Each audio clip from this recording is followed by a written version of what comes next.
98 жылы мен дарын жастар сыйлығына беріп, газеттерге шығып, екінші тур болады деп жатқан кезде мен жолдасым айттым, мен турдан өттім деп. Бір адам қарсы болып жатты, қалғаны өтті деп. Оны қайдан білдің дейді. Сол осылай мен түсімде көрдім. Сондан кейін ойбай деп екеуміз шығып, егемен Қазақстан газетін алсақ, мен списокте жүрмін. Өзі ауылда өскендіктен ба, оның жан дүниесінде қазақ дүниетанымы деген жақындық бар. Тоққожаның өзінің ерекшелігі Жамбыл атаны өзінің киесімен салған суретші. Фотоны қарап отырсақ, бір кішкене қарағаннан кейін болды. Ұқсайды, ұқсамайды дейсің, тасыйласың. Ал суретке қараған сайын, оның ішкі құпиясы ашыла бастайды.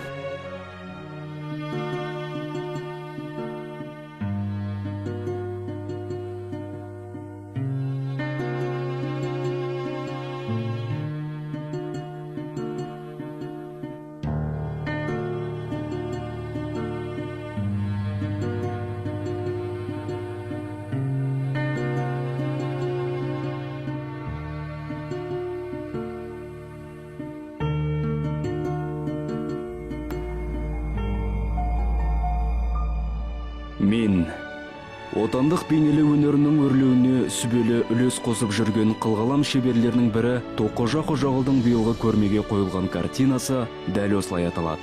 Адам баласына қазіргі қарқыны қатты қоғамда мен деп сеніммен айту үшін бойында сенімнен өзге тепкісі тегеурінді теперішке төтеп беретін қажыр керек.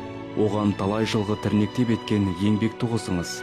Біз қылғалам шеберінің 100-ден аса картинасының ішінде дәл осы туындыны ерекше оқшаулап, тыңнан түлін түрткендей айрықша айшықтап отырғанымыз жоқ. Шығармаға мұқият зер салсаңыз, мұнда күллі қазақ дүниетанымы айна қатесіз көз алдыңызға келеді.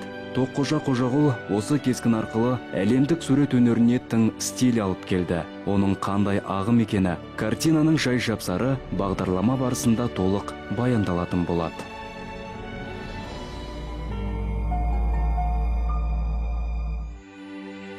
Тау баласының танымы таудай болғасын, тіл тиектеп сөз саптарында сай-салан жағаламайды, керісінше асу бермес заңғарлыққа ұмтылады. Осыдан болса керек, кешегі баба тау баласы тауға қарап өсетіні өсиет еткен. Ауылымыздың өзі де сол таудың қойнауында ғой. Бізді жан-жағынан тау қоршап жатқан жер. Кезінде Әбділда Тәжібаев ағамыз айтыпты ғой. Мұнандай жерде туған адамның Мұқағалидың тойына барғанда ақын болмауы, суретші болмауы мүмкін емес деп. Сондықтан сол табиғаттың үлкен әсері мені суретке алып келсе керек.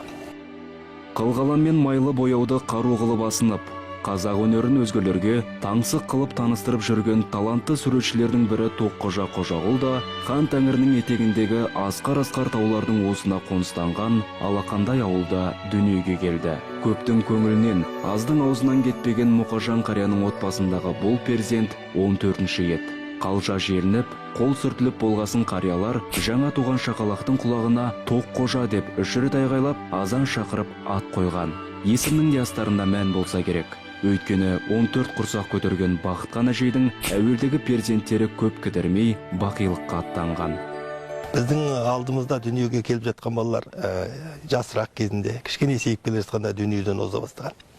Сондан анау үлкен әкпеміз Гүлжахан, сонан кейінгі баланың Тоқтасын, Тоқтақын, Тоққожа болуы, осы мынау балалар Тоқтас екен дегеннен барып, осылай атымыз қойылған.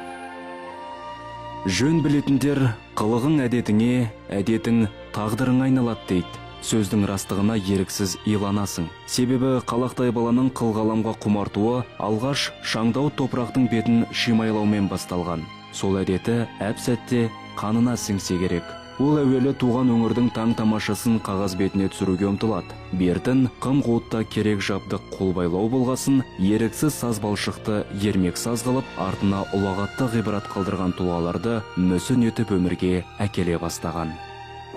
Бір күні Абайдың мүсінін жасайын деп, басына тақия киген шалдың ермек саздан жасап, астынан биіктетіп, қойып, жасап отырғанда, әкем көріп қалып, ай балам, сен не, менің өлімді күтіп жүрсің ба?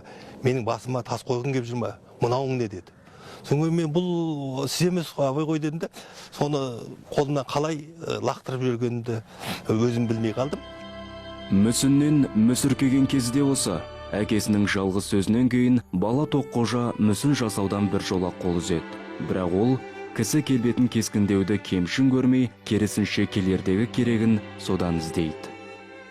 Туған топырақ қанша ыстық тартқанымен, ауылдың алаңғасар баласына Алматының елесі ағараңдап, алыстан қол сермей бастаған. Түбінде сол елесі бауырап тынды. Үлкендердің сөзіне ермей, арман қуған Тоққожа суретші болуды өмірлік мақсұт етіп, Асай Мүсейін арқалап шалғайдағы шаңырақтан алыстағы алып Алматыға аттанып кетті. Бүгінде портрет жанры елімізде ентеле бетек алып, дамып келе жатқан жанрдың бірі. Тоққожа Қожағұл осы портретті қазір Тұлғат деп қазақы тілге тәржімалап алған. Портрет термині ең алғаш 13 ғасырда сонау Еуропа елінде пайда болды. Көне француздар мұны бір затты айнытпай салумен тетелес санады. Ең қызығы, сол дәуірде портрет ұғымы адамдарға да, жан-жануарларға да қатысты болыпты. Ал портретті тікелей адамдарды бейнелеумен теңестірген адам Андре Филибен. Содан бастап осы Тұлғат төрткүл дүниеге тарап, әр мемлекеттің төл мәдениетіне теңдессіз септік қосты. Қайта өркендеу дәуірі кезеңіндегі портрет жанрлары сол заманғы көзқарасқа байланысты әрине қайта өркендеу дәуірінің принциптерін ұстанды. Соның ішінде айта кететін болсақ, жалпы жанр ретіндегі қалыптасуының басында тұрған бұл Джотто шығармашылығынан бастау алады. Кейінгі суретшілер Леонардо да Винчи сияқты суретшілер портрет жанрының жазылу тәсілін және көрерменге көрсету жағынан өте жоғары деңгейге шықты. Таразға салсақ, портрет жанры адамзат баласының пайда болуымен бірге жасап келеді. Оған бағзыдағы тасқа қашалған кескіндер куә. Уақыт өте келе бұл жанр дарындылардың өмірге келуімен өрлей түсті. Бейнелеу өнеріне сүбелі үлес қосқандардың қатарында Леонардо да Винчи, Микеланджело, Тициан, Дюрер, Веласкес, Рембрандт сияқты майталмандардың есімі аталады. Олар бояумен шебер жұмыс жасай білумен қатар, психологиялық тереңдікке етене бойлай алған дарабоздар. Портрет жанрының өзіндік қолтаңбасының қалыптасқан кезеңі, портрет жанрының өзгеше даму кезеңі бұл Рембрандт шығармашылығымен тікелей байланысты. Рембрандттың шығармашылығында адам жан дүниесінің ішкі сезімдеріне үңіле бастайды. Олай дейтін себебіміз, портрет жанрының өзде бұл адам бейнесін образды бейнелеу. Адам өте күрделі, көптеген сезімдер мен естеліктерден тұратын күрделі жан. Күрделі жанның ішкі жан сырын ашып көрсете алу бұл портрет шығармашылығындағы ең негізгі мәселенің бірі. Рас, бейнелеу өнерінің қадымы құлаштап артқан сайын түрлі стильдер де жетіліп, самсаған күйі әлемдік өнердің қанжығасына байланып кетті. Көшпелі қазақ мәдениетінде сурет өнері әлмисақта болған жоқ деп шорт кесетіндер бар қазір. Бірақ ол пікірдің жаңсақ екеніне көз жеткізуге болады. Себебі кешегі бабалар ата дәстүрді тас бетіне қашап түсіріп кеткен. Ал кәсіби портрет жанры елімізде өткен ғасырдың алғашқы ширегінде дамыды. Көш басында сөзсіз Әбілхан Қастеев тұр. Оның отаршылдық езгіге қарсы қол бастап, қалың бұқараны бұғаудан азат ету үшін көтеріліске шыққан Амангелді Имановтың келбетін салғаны мәлім. Қарапайым көрерменге беймәлімде шығар, бірақ шындығында өмірден озған адамдардан гөрі көзі тірі жандардың келбетін кескіндеу әлде қайда оңай екен. Жер бетінде қанша адам өмір сүріп жататын болса, осылардың сыртқы келбеті бір-біріне ұқсамайды. Егіздердің өзінде де айырмашылықты табуға болады. Ал енді сыртқы ұқсамайтын болса, ішкі дүниесі ол мүлде бір-біріне келмейді. Ал осы дүние мені сол портрет жанрына тартуына түрткі болды. Екінші, бейнелеу өнерінде бұл өте қиын жанр болды. Ал өзімді осы қиын жанрда байқап көрейін. Өз күшімді содан байқайын дедім. Бір қараған адамға портрет ең оңай жанр болып көрінуі де мүмкін, бірақ бұл алғашқы әсер ғана. Портрет фотосурет емес. Зердесі тұнық адамдар әр адамның өзінше кейіпкер екенін біледі. Ендеше кейіпкердің сырт пішінін бедерлеуде, оның ішкі психологиялық шиеленісін де ескерген абзал.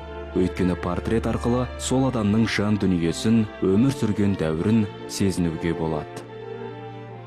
Исан қылған жусанды басып, даланың жаңағы бүкіл симфониясының арасында өскен қарадомалақ балалар ер жетіп кейін осы өнерге атсалысқан кезде өзіндік бір нышаны болады, өзіндік бір бейімі болады, өзіндік бір таланты болады.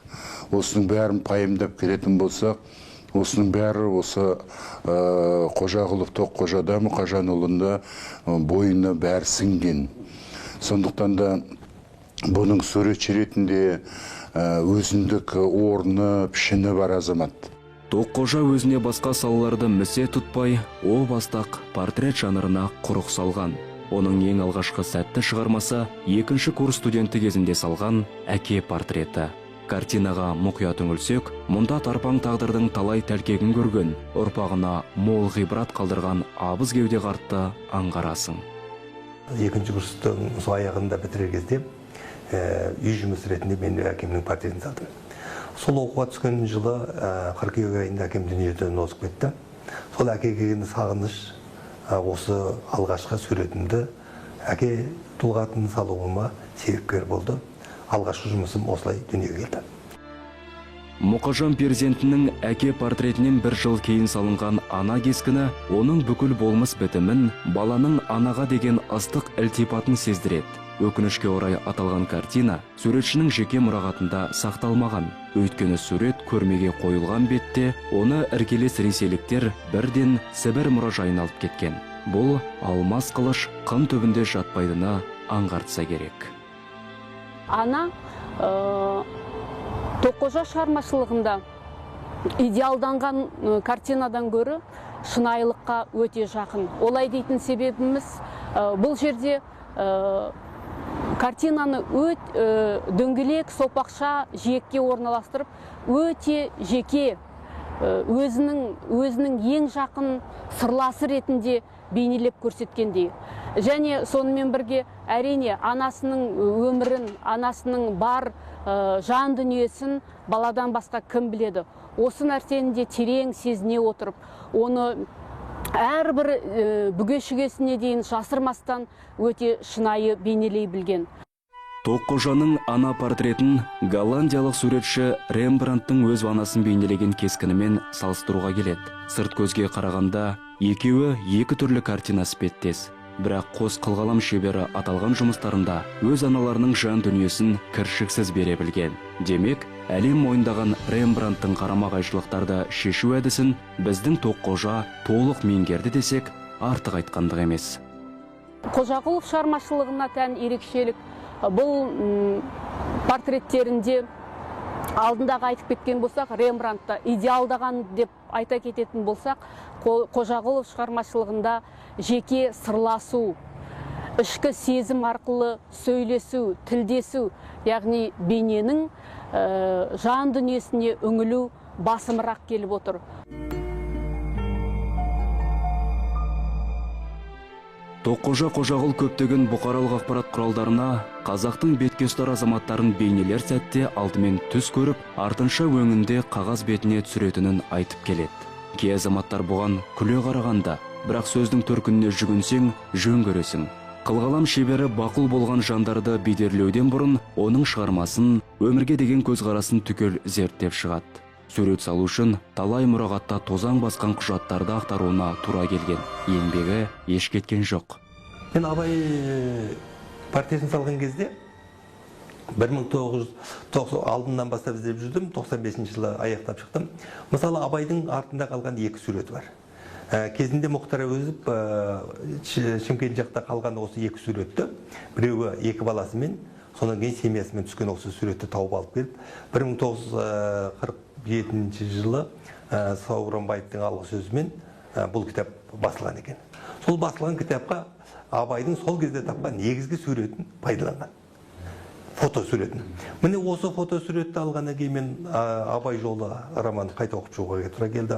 Серік Қиямовпен, Ғарифолла Есеновпен, Тұрсын Жұртбаевпен, Мекемтас Мырзахметов ағаларымызбен мен ақылдасып қалай болады, ол заман дәуірі қалай болады деп, сонымен бірге сол кездегі 19 ғасыр абой сүйген орта, оның киім киісі қалай болды, сол кездегі тобықтыруының киім киісі қандай болды, мұнда 2 шошақты 3 шошақты бас киім кию, бөріктер, үстінде қандай тон жабылды, міне осыны іздестіру біраз уақыт алатын, қиыншылық туғызатынын көресіз. Фридрих Гегель живопись прогрессы жетілмеген тәжірибелерден басталып, портретке жетумен аяқталады деген тәмсіл айтады.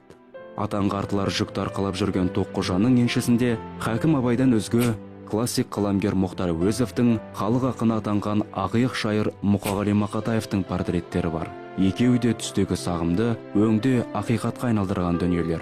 Бұдан өзге Қарасай батырдың өз киесімен, жыр алыбы Жамбылдың өз киесімен салынған суреттері қалың көрерменнің жүрегінен орын алған. Себебі мұндай қадамға әлі ешбір суретші бара алған жоқ. Демек Тоққожа бейнелі өнеріне жаңадан туизм бағытын алып келген тұңғыш суретші. Тоққожаның өзінің ерекшелігі Жамбыл атаны өзінің киесімен салған суретші. Жастар арасында осындай киелі дүниені насихаттау, бейнелеу өнерінде бұндай дүниелерді беру, бұл өте оңды, жақсы дүние деп санаймын. Суретші шығармашылығының басты тақырыптарының бірі автопортрет, яғни төл тұлғат. Төл тұлғат өзін бейнелеу арқылы өмірге деген көзқарасын білдіру, көрерменмен диалог құру. Психолог Фрейдтің ойынша суретші өз суретін салу арқылы өзінің ішкі естеліктерінен ой қозғайды, ішкі рухани болмысын сыртқа шығарады. 1999 жылы «Өмір белестері» атты төл тұлғаты кескіндемешіні тағы бір деңгейге көтерген. Тоққожа көркем өнерлік міндеттерді шешумен қатар адам болмысының философиялық тереңдігіне бойлайды. Жұмыстың құрылымын өзгертеді, кеңістік планды пайдаланып, түстер мен композициялық құрылымды реалистік рәмізділік сипатқа ойыстырады. Бүгінгі сабақтың мақсаты бүгінгі күнде қазақ тілінде орналастыру. Көпті білгеннен емес, көпті көргеннен сұра деген даналы сөз бар қазақта. Тоққожа Қожағұл бірнеше жылдан бері Қара шаңырақ Абай атындағы Қазақ ұлттық педагогикалық университетінде шәкірт тәрбиелеп келеді. Үлкен өнерге тәй-тайлап қадам басқан оқушыларға бейнелеу өнерінің қыр-сырын меңгертуде. Болашақта бұл студенттердің арасында қазақтың сурет өнерін әлемге жаңа қырынан таныстыратын дарындылардың шықпасына кім кепіл? Хотелось бы еще отметить его как молодого ученого. Тоққожа Қожағұловты жас ғалым ретінде де атап өткен абзал. Ол кандидаттық жұмысында бейнелеу өнерінде сирек кездесетін жанрды толығымен зерттеп, сәтті қорғап шықты. Оның соңынан ерген шәкірттеріне берер тәлімі мол. Қазір Сібір бейнелеу өнер институты мен Алматыдағы өнер, мәдениет және спорт институты бірлесіп, арнайы бағдарлама әзірлеп жатыр. Тың жоспар жүзеге асса, қос елдің студенттері болашақта тәжірибе алмасып, шеберліктерімен бөліспек. Бағдарлама басында суретшінің «Мен» атты картинасына аз-кем шолу жасаған едік. Енді міне сол туындыны бүге-шүгесіне дейін баяндаудың сәті түсті. «Мен» картинасы биылғы жылдың басында өмірге келді. Тоққожа мұнда көне қазақ ұлтының наным-сенімін бүгінгі күнге боямасыз жеткізді. Ертеде байтақ елді қорғаған бабаларымыз шекараға жау дегенде әруақтап атқа қонған. Оны қазір ешкімде жоққа шығара алмайды. Сондай-ақ үшінші көз деген ұғым бар. Шынымен қазақ мына жердегі үшінші көз демейді, маңдайдағы шырақ дейді. Сондықтан қазақтың сөзі бар, маңдайыңның шырағы жансын дейді. Ал шырақты жаңа айттым, артқа қарай орап айтсаң қарыш деген сөз. Яғни мен шырақ жағып отырғанда бір тылсым әлемменен байланысқам, мен маңдайымдағы жаңағы көзімді ашқанда да белгілі бір тылсым әлемменен қатысқамын. Оның мақсат балгер, ол шаманизмде біреулердің басқа жаққа жортып кетуі мүмкін. Бізде екі түрлі бағыт бар, екі барлы түсінік бар. Сен қазақ дүниетанымын айтқан кезде біреуінің атын Е дейді, екіншісінің атын Ке дейді. Егер адам бейнесінде көрінетін болатын болса, жаңа өмірден озған адам, немесе өзіңді өзің көретін болатын болса, қазақ оны Е дейді. Егер жан-жануар бейнесінде көрінетін болса, оны қазақ Ке дейді. Яғни бұл жерде менің кием қасқыр деп отыр. Қасқыр өзінің бояп отырған палитрасының бетінде жатыр. Яғни мен киелі адаммын деген сөзді айтып отыр. Оның үстіне менің ием бар. Ол ешкім емес. өзімнің ем өзім. Тоққожа Қожағұловтың бұл туындысы биыл Қазақстан Суретшілер одағының 80 жылдығына арналған көрмеге қойылды. Съезге келген шетелдік мамандардың түгелі дерлік осы картинаға жоғары бағасын берді. Қайталап айту артықтық етпес, Тоққожа Қожағұл бейнелеу өнеріне жаңа бағыт, яғни тойизмді алып келген алғашқы суретші. Мен деген суретінде жаңа қазақтың ұлы дүниетанымының көп деген сөздің басын қасып айтып отыр. Неге ол тобизм болады? Біз кез келген қазақ баласы ауылда өскен болатын болса, қазақтың мынандай дыбысын ешқашан есінен шығармайды. Ол қандай дыбыс? Ол мынандай дыбыс. То деген дыбыс шығады таңдайтқан кезде. Біздің әжелеріміз, әкелеріміз, көршілер, үлкендер бұрын айтатын. Балам таңдайын қақа, жаман болады деп. Бірақ тыңдап отырсаң, то деген дыбыс шығады. То деген дыбыс шығады. Неге олай шығады? Оның астарын күндердің күнде осы жаңа тобизм бағытымен күннен күнге халық қайтқан сайын ол түсінікті бола бастайды. Әзірге тобизм деген, тоба-изм, оның үстіне тоба-изм деген сөздің ішінде жаңағы басы қалдыратын болсаң, баба, бала деген сөздің шығатын, ба деген де тұр. Бұл жерде тобизм болатын болса, ол тоба-изм болатын болса, ол керемет қазақтың дүние танымын айтсам деген керемет күмілжіген ойған емес, нақтыланған ойға бағытталған бағыт болып шығайын деп тұр. Тоққожа шығармашылығын тек қана портрет жанрынан тұрады десек, онда қателескен боламыз. Ол живописке келер жолда акварельдің еліне түстіне кеткен суретші. Сонымен қатар, оның пейзаждық, натюрморттық, фигуралық және тақырыптық жанрлардағы шығармалар жетерлік, және олардың әрқайсысы да өзінше биік жұмыстар. Бүгінгі күнде мен осы бүгінгі жас ұрпақты болашағын ойлаған кезде Қасым Ақынның мына жолы ойыма оралады. Сен қандай бақыт дедің, келер ұрпақ дейді. Бұлар тәуелсіз ойдың, егемендік алғаннан кейін тәуелсіз ойдың болашақта өз қолымен жасайтын ұрпақ. Ал біз кешегі кеңес дәуірінің ұрпағымыз. Яғни біздің ойымыз да жасайтынымыз да жоғарыдан айтылып тұрды. Бізде бір ғана бағыт болатын, социалистік реализм. Мен бұл бағытты жамандап отырғам жоқ. Бұл қазақ мектебі үшін өте керемет мектеп болды. Ал бірақ сонымен бірге басқа бағытта жұмыс жасайтын талай адамдар жұмыс жасамай кетуі мүмкін. Ал енді бүгінгі күнде қай бағытта, қандай жанрда жұмыс жасаймын, ойыңды қалай көрсетем, айтам дейтін болсам, бұл еркін. Ал енді суретші үшін, өнер адам үшін ол еркіндік өте ауадай қажет. Еңбегімен өз ұлтын тәнтетіп жүрген кескіндемешінің шеберлігі билік тарапынан да елеусіз қалмады. Тоққожаны елбасының өзі қабылдап, оған дарын мемлекеттік жастар сыйлығын табыстады. Бұл да өз-өзіне адал берілген жанның алдағы жоспарына оң септігін тигізсе керек. Елбасының қолынан осындай мәртебелі сыйлық алудың өзі бұл бекер емес. Әмсе бұл халық еленуіне, еленіп келе жатқан қадамына өзінің бірінші халықтың нұрының жауы ғой енді еленуі. Сондықтан да бұл азаматтың өзіндік сондай қолтаңбасы бар. Тоққожа Қожағұловтың шығармашылығы қазақ болмысын әрі тұлғалар бейнесі арқылы ашуға бағытталған. Суретшінің көркем туындылары қазақ халқына жақын, егеменді елінің ұлттық саясатының салтанат құруын, халық мәдениетінің шарықтауына үлес қосты. Кескіндемеші бұл белесте тоқтап қалмай, өз ұлты үшін, өз мәдениетін әлемге таныта беру үшін ересен еңбегін жалғастыра бермек. Қайсар жанның қажырына қуат бергей.